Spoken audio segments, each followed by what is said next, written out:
എനിക്ക് തോന്നുന്ന കേരള ചരിത്രത്തിൽ ആദ്യമായിട്ടാണ് ഇങ്ങനൊരു മാനിഫെസ്റ്റോ നമ്മൾ രാഷ്ട്രീയ പാർട്ടികൾക്ക് കൊടുക്കുന്നത്. 1891 പരദേശി ബ്രാഹ്മണർക്ക് നമ്മളെ രാജ്യത്ത്, നമ്മുടെ സംസ്ഥാനത്ത് സംവരണം നൽകണമെന്ന് ആവശ്യപ്പെട്ടുകൊണ്ട് മലയാളി മെമ്മോറിയൽ എന്ന് പറഞ്ഞ് ഒരു നിവേദനം കൊടുക്കുകയുണ്ടായി. അതിനുശേഷം അതിനകത്ത് ഈഴവരെയും മറ്റവരെ ഉൾപ്പെടുത്തിയില്ലെന്ന് പറഞ്ഞ് അവർ ഈഴവ മെമ്മോറിയൽ പറഞ്ഞ് 1896 മറ്റൊരു മെമ്മോറിയൽ അവതരിപ്പിച്ചു.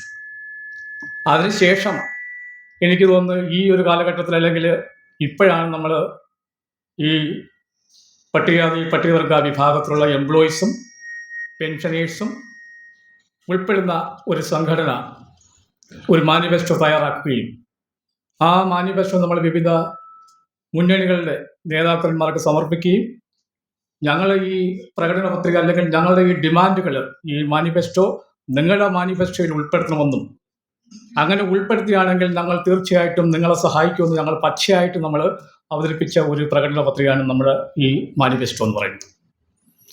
അതിൽ പ്രധാനമായിട്ടും നമ്മൾ 58 കാര്യങ്ങളാണ്. നമ്മൾ ഇനി ഒരുപാട് കാര്യങ്ങളുണ്ടായിരുന്നു. നമ്മൾ എത്രയും പെട്ടെന്ന് തയ്യാറാക്കി ഈ രാഷ്ട്രീയ പാർട്ടികൾ ഈ പ്രകടന പത്രിക തയ്യാറാക്കുന്നതിന് മുമ്പേ അവർ കൊടുക്കണം. അല്ലെങ്കിൽ അവർ പറയും നേരത്തെ പറയാത്തത് അങ്ങനെയാണ് ഞങ്ങൾ ഉൾക്കൊള്ളിച്ചതെന്നൊക്കെ പറയാം. അതുകൊണ്ട് ഞങ്ങൾ പെട്ടെന്ന് തന്നെ ഈ ഒരു മാനിഫെസ്റ്റോ ചർച്ച നടത്തി ഞങ്ങൾ സംസ്ഥാന കമ്മിറ്റിയും ജില്ലാ കമ്മിറ്റിയിലെയും അംഗങ്ങൾ തമ്മിലൊരു ചർച്ച നടത്തി അതിനൊരു ഡ്രാഫ്റ്റിങ്ങിന് ഒരു മുൻകൈ എടുത്തതാണ് എൻ്റെ സംരംഭം എന്ന് പറയുന്നത്.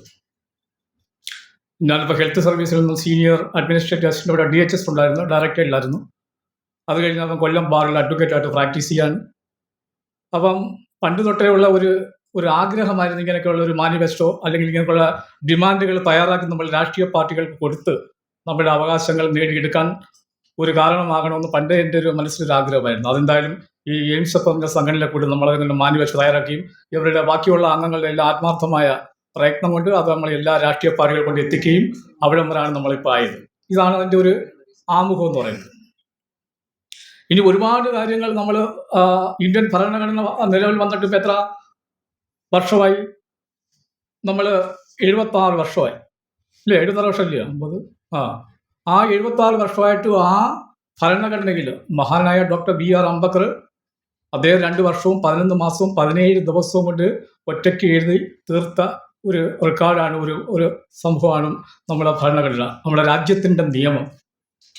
ആ രാജ്യത്തിൻ്റെ നിയമം എഴുതിയ ഡോക്ടർ BR അംബേദ്കറുടെ ചിത്രം പോലും പാർലമെന്റിന്റെ സെൻട്രൽ ഹാളിൽ എന്നാണ് പ്രദർശിപ്പിച്ചതെന്ന് നിങ്ങൾക്കറിയാമോ? അദ്ദേഹം മരിച്ച് 33.5 വർഷങ്ങൾക്ക് ശേഷമാണ് മഹാനായ ഡോക്ടർ അംബേദ്കറുടെ ചിത്രമായിരുന്നു നമ്മൾ ആദ്യം വെക്കേണ്ടത്. അതിനുശേഷം 1990 VP സിംഗ് വന്നതിന് ശേഷമാണ് മഹാനായ ഡോക്ടർ BR അംബേദ്കറുടെ ഛായാചിത്രം പാർലമെന്റിന്റെ സെൻട്രൽ ഹാളിൽ പ്രദർശിപ്പിക്കുന്നത്. അതേ കണക്ക് തന്നെ അദ്ദേഹത്തിന് ഭാരതരത്ന, ഇന്ത്യയിലെ ഏറ്റവും വലിയ സിവിലിയൻ ബഹുമതിയാണ് ഈ ഭാരതരത്ന. അതും അദ്ദേഹം 22ാമതാണ് അദ്ദേഹത്തിന്. അതും 1990 VP സിംഗ് അധികാരത്തിൽ വന്നപ്പോഴാണ് അദ്ദേഹത്തിന് ഭാരതരത്ന മരണാനന്തര ബഹുമതിയായിട്ട് നൽകപ്പെടുന്നത്. ഇതെല്ലാം എൻ്റെ അർത്ഥം എന്തുവാ? മഹാനായ ലോകത്തെ അന്നത്തെ ഏറ്റവും വലിയ വൈജ്ഞാനികനാണ് അംബേദ്കർ. ആ അംബേദ്കർ എഴുതിയ ഭരണഘടനയിൽ ലോകത്ത് ഇപ്പോഴും നിലനിൽക്കുന്ന ജനാധിപത്യ രാജ്യം എന്ന് ഇന്ത്യ മാത്രമേ ഉള്ളൂ. നമ്മൾ ഇന്നലെ തൊട്ട് കാണുകയാണ് യുദ്ധം നടക്കുന്നത്. ഇസ്രായേലും ഇറാനിലും ഇറാഖിലും കുവൈറ്റിലും അമേരിക്കയിലും എല്ലാം പരസ്പര പോരടിക്കുകയാണ്. പക്ഷേ നമ്മുടെ രാജ്യം ഇപ്പോഴും നിലനിൽക്കുന്നത് എന്തുകൊണ്ടാണ്? ഈ മഹാനായ ഡോക്ടർ BR അംബേദ്കർ എഴുതിയ ആ ഭരണഘടനയിലൂടെയാണ്.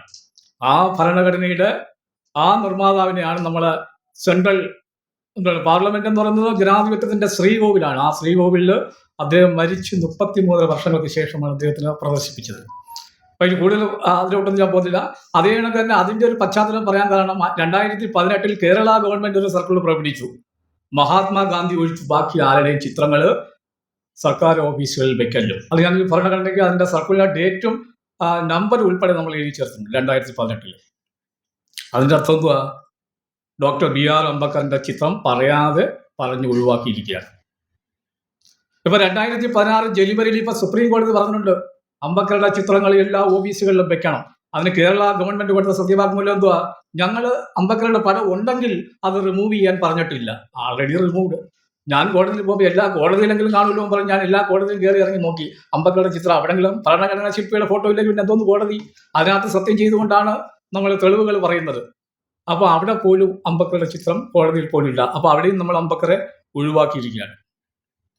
അപ്പോൾ കൊല്ലത്ത് ഞങ്ങൾ പെരുന്നാട് ലഹള നടന്ന ഒരു സ്ഥലമുണ്ട്. അവിടെ അയ്യങ്കാളിയുടെ പാദസ്പർശനേറ്റ് അവിടെ നമ്മൾ അവിടുത്തെ പഞ്ചായത്ത് ഓഫീസിൽ അതിന് മുമ്പിൽ അവിടെ ഒരു പൊതുവിടമുണ്ട്. അതിന് അയ്യങ്കാളിയുടെ പേര് ചേർക്കണമെന്നൊക്കെ പറഞ്ഞ് ഞങ്ങളിപ്പം ഈ എൻസെപ്പിൻ്റെ ഒക്കെ നേതൃത്വത്തിൽ കഴിഞ്ഞ ഒക്ടോബർ 15 അല്ലേ, ഒക്ടോബർ 15 നമ്മൾ സമരം നടത്തുകയുണ്ടായി.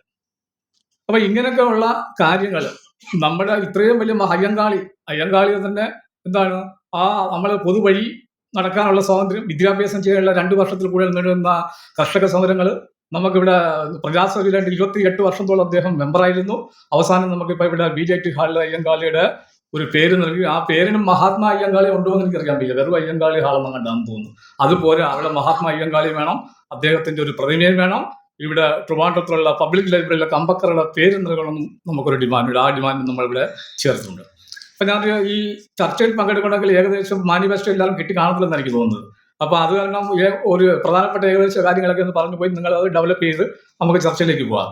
എയ്ഡഡ് വിദ്യാഭ്യാസ മേഖലയാണ് നമുക്ക് ഏറ്റവും കൂടുതൽ. പൊതുവിദ്യാലയം ചെന്താ സർക്കാർ സ്കൂളും എയ്ഡഡ് സ്കൂളുകളും ചേർന്നാണ് പൊതുവിദ്യാലയം. അപ്പം അവിടെ എന്ന് പറഞ്ഞാൽ 20,000 കോടി രൂപയിൽ പരം ഒരു വർഷവും നമ്മൾ ചെലവഴിക്കേണ്ട. അവിടെ ഒന്നും SC ST വിഭാഗത്തിന് അവിടെ ജോലിയില്ല, ഒന്നുമില്ല. അഥവാ ഈ എയ്ഡഡ് സ്കൂളിൽ ആരെങ്കിലും അധ്യാപകർക്ക് അവിടെ കുട്ടികൾ കുറഞ്ഞ് അവിടെ വേക്കൻസി വരികയാണെങ്കിൽ അവരെ പ്രൊട്ടക്ട് അധ്യാപകർ എന്ന് പറഞ്ഞ് വീണ്ടും നമ്മൾ ശമ്പളം പിടിക്കുകയാണ്. അപ്പോൾ അത് അനീതിയാണ്. എയ്ഡഡ് വിദ്യാഭ്യാസ മേഖലയിൽ നമുക്ക് സംവരണം നൽകണം എന്നുള്ളതാണ് നമ്മളെ ഒരു ഡിമാൻഡ്. ഇത് 1957 വിദ്യാഭ്യാസ ബില്ല് മുണ്ടശ്ശേരി അവതരിപ്പിച്ചപ്പം സുപ്രീം കോടതി വരെ പോയതാണ്, പ്രസിഡന്റും പോയതാണ്. അവർ പറഞ്ഞ് അത് മൈനോറിറ്റി ആയതുകൊണ്ട് അത് അവിടെ വിദ്യാഭ്യാസം കൊടുക്കാൻ പറ്റത്തില്ല, അവിടെ സംവരണം ഏർപ്പെടുത്താൻ പറ്റത്തില്ല എന്ന് പറഞ്ഞപ്പോഴും സുപ്രീം കോടതി പറഞ്ഞു it is A mere regulation. അതെന്ന് പറയുന്നത് അവിടെ കൊടുക്കാം, അവിടെ അവർക്ക് അവരുടെ കാര്യങ്ങൾ ഒഴിച്ചു നിർത്തി മൈനോറിറ്റി ആണെന്ന് പറഞ്ഞാൽ അവർക്ക് വിദ്യാഭ്യാസ സാധനങ്ങൾ എടുത്താൽ പക്ഷേ അവർക്ക് സംവരണം കൊടുക്കേണ്ടെന്ന് പറഞ്ഞിട്ടില്ല. അതുകൊണ്ട് അത് സംവരണം അനുവദിച്ചുകൊണ്ടാണ് യഥാർത്ഥത്തിൽ സുപ്രീം കോടതി പറഞ്ഞേക്കുന്നത്. അതുകൊണ്ട് എയ്ഡഡ് വിദ്യാഭ്യാസ മേഖലയിൽ ആര് പറയുന്നു നമുക്ക് സംവരണം തരണം, അതാണ് നമ്മൾ ഏറ്റവും പ്രധാനപ്പെട്ട ഡിമാൻഡ് എന്ന് പറയുന്നത്. എയ്ഡഡ് വിദ്യാഭ്യാസം. ജാതി സെൻസസ് അത് അറിയില്ല. ജാതി സെൻസസ് എന്ന് പറയുമ്പോൾ ഓരോ ജാതികളുടെ മാത്രമല്ല, നമ്മൾ സോഷ്യോ എക്കണോമിക് കണക്കെടുപ്പാണ് നമുക്ക് വേണ്ടത്. എന്തെങ്കിലും നമുക്ക് ഉള്ള വിഭാഗത്തിൽ എന്തൊക്കെ നമുക്ക് ഓരോ വിഭാഗത്തിന് എന്തെല്ലാം ജോലി, തൊഴിൽ, ബിസിനസ് കിട്ടി എന്നുള്ളതാണ് നമ്മൾ ജാതി സെൻസസ് കൊണ്ട് ഇപ്പോൾ ഏറ്റവും പ്രധാനപ്പെട്ട ഒരു സംഗതിയാണ്. പിന്നെ നമ്മൾ ഭൂമിയുടെ കാര്യം അറിയാമല്ലേ, ഭൂമിയിൽ ഇപ്പം ഭൂമി ഇല്ലാതെ 5.5 ലക്ഷം ഏക്കർ ഇപ്പോഴും മറ്റേ തോട്ടവിളകളൊക്കെ വെറുതെ കിടക്കുകയാണ്. അതൊക്കെ നമ്മൾ രാജമാണിക്യം കമ്മീഷനൊക്കെ ചർച്ച ചെയ്ത് അതൊക്കെ ഇപ്പോഴും നമ്മൾ ആളുകൾക്ക് വിതരണം ചെയ്യാനുള്ളതാണ്. അത് ഇവർക്ക് വിതരണം ചെയ്യുന്നില്ല, അത് വിതരണം ചെയ്യുന്നതാണ് ഒരു ഡിമാൻഡ്, ഭൂമിയുടെ കാര്യം. പിന്നെ ലൈഫ് മിഷൻ, 5 ലക്ഷം വീടുകൾ ഇപ്പോൾ സർക്കാർ കൊടുത്തെന്നാണ് പറയുന്നത്. അതിൽ എത്ര ലക്ഷം പട്ടികജാതിക്കാർക്ക് കിട്ടി എന്നുള്ളതാണ് നമുക്ക് അതിൻ്റെ കണക്ക് പറഞ്ഞിട്ടില്ല. അതുകൊണ്ട് ആ ലൈഫ് മിഷൻ, പിന്നെ ഫ്ലാറ്റ് സമ്പ്രദായം 350 സ്ക്വയർ ഫീറ്റാണ് ഫ്ലാറ്റിൽ കൊടുത്തിരിക്കുന്നത്. അതിനകത്ത് 5 പേരുള്ള ഒരു കുടുംബം വരികയാണെങ്കിൽ അവിടെ രക്ഷയില്ല, കിടക്കാൻ പോലും സ്ഥലം, ആൾക്കാരില്ല, ഒന്നുമില്ല. പിന്നെ നമ്മൾ ഈ ഗ്രാൻഡൊക്കെ ഞങ്ങളൊക്കെ ഇവിടെ സെക്രട്ടേറിയറ്റ് വന്ന് സമരം ചെയ്തതാണ്. ആ ഗ്രാൻഡ് എന്ന് പറയുമ്പോൾ കുട്ടികൾക്ക് പഠിക്കാൻ ഈ പ്രൈമറി തലം തൊട്ട് ഇപ്പം ഗവേഷണ രംഗത്ത് വരെ നമുക്ക് ഗ്രാൻഡ് കിട്ടുന്നില്ല. ഉള്ള ഗവേഷകർക്ക് ഇപ്പം ജാതി അധിക്ഷേപിച്ചുകൊണ്ട് അറിയില്ലാതെ ഇനിയിപ്പോൾ സമയമില്ലാത്തതുകൊണ്ട് അതൊന്നും പറയുന്നില്ല. പിന്നെ നമ്മൾ അട്രോസിറ്റി ആക്ട് എന്ന് പറയാമല്ലോ, പട്ടികവർഗ വിഭാഗത്തിൽ അല്ലാത്ത ഒരാൾ പട്ടികവർഗ വിഭാഗത്തിലുള്ള ആളുകൾക്ക് അവർ പീഡിപ്പിക്കുകയും അവരെ മറ്റേതെങ്കിലും രീതിയിൽ അവരെ ഉപദ്രവിക്കുകയും ചെയ്യുന്നതിനുള്ള ആക്ടാണ് 1989 അട്രോസിറ്റി ആക്ട് എന്നുണ്ട്. അതിന്റെ പ്രത്യേകത എന്തുവാ?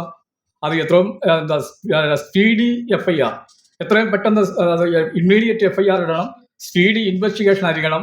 അത് SC ST കോടതി കൊണ്ട് അവിടെ ചെയ്യണം. പക്ഷേ നമുക്ക് ഇതിലേക്ക് കേസ് എടുക്കുന്നതെങ്കിൽ അറിയാം, അമ്മിനിയുടെ പ്രശ്നം അറിയാം, മറ്റേ പുഷ്പലത അടൂരുമായിട്ടുള്ള പ്രശ്നം, അതെല്ലാം അട്രോസിറ്റി ആക്ടിനകത്തുള്ളതാണ്. പക്ഷേ അവിടെ പോലീസ് കൊടുത്ത റിപ്പോർട്ട് എന്തോ അത് അട്രോസിറ്റി വരുന്നില്ല. അട്രോസിറ്റി വരുന്നതാണ് സെക്ഷൻ 3 പ്രകാരം ആണ് അതെല്ലാം വരുന്നത്. അതൊക്കെ ആ അട്രോസിറ്റി ആക്ടുകളൊക്കെ നമ്മൾ സ്ട്രെങ്തൻ ചെയ്യണമെന്നാണ് ഒരു ഡിമാൻഡ് എന്ന് പറയുന്നത്. പിന്നെ പിൻവാതിൽ നിയമനം അറിയാമല്ലോ. അപ്പോൾ എല്ലാ മേഖലകളിലും നമ്മൾ എന്താണ് പിൻവാതിൽ നിയമനം, എംപ്ലോയ്മെന്റ് എക്സ്ചേഞ്ച് വഴി നിയമനം കൊടുക്കുന്നില്ല.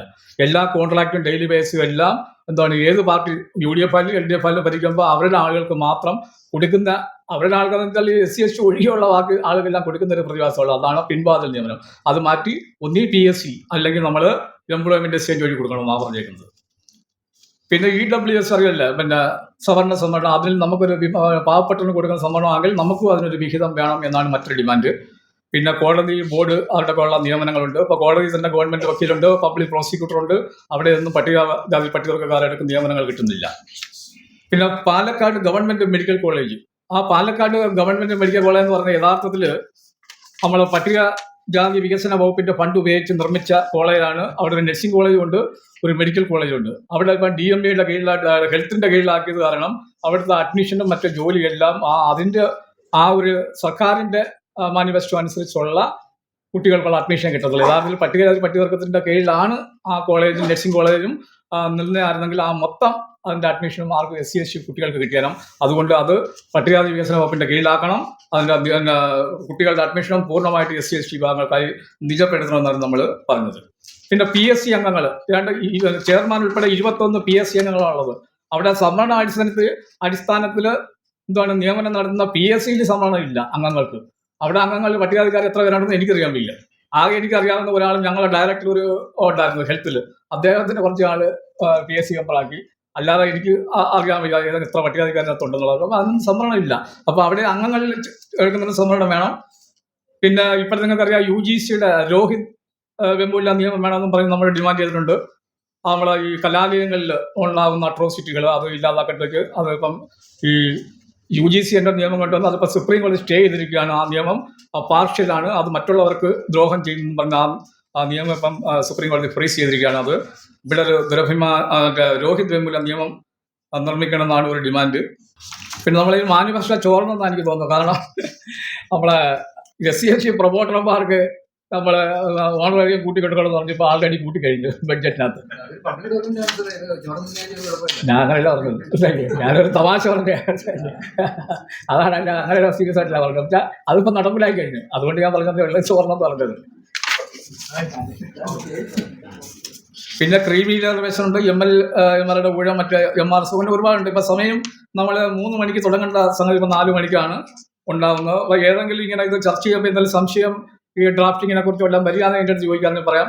അപ്പോൾ നമ്മൾ സമയം കൃത്യത പാലിക്കേണ്ട ഒരു കാര്യമാണ്. പക്ഷേ അത് കാരണം ഇനി നമ്മൾ കൂടുതലും പോകുന്നില്ല. നിങ്ങൾ എന്തെങ്കിലുമൊക്കെ സംശയങ്ങൾ ഓരോ പോയിന്റുകൾ പറയാൻ ചർച്ച ചെയ്യുമ്പോൾ ആ പോയിന്റുകളൊക്കെ സാർ പറയുമല്ലോ അല്ലേ.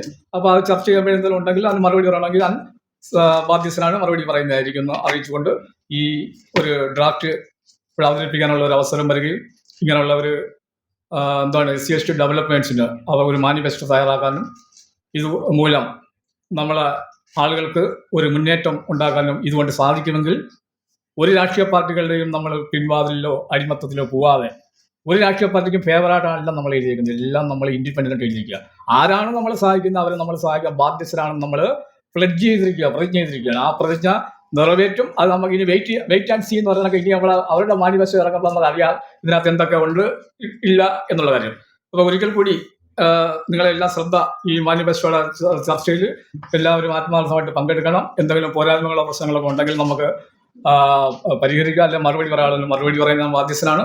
അങ്ങനെ പറഞ്ഞുകൊണ്ട് ഇത്ര കാലം ഞാൻ നിർത്തുന്നു. നന്ദി, നമസ്കാരം.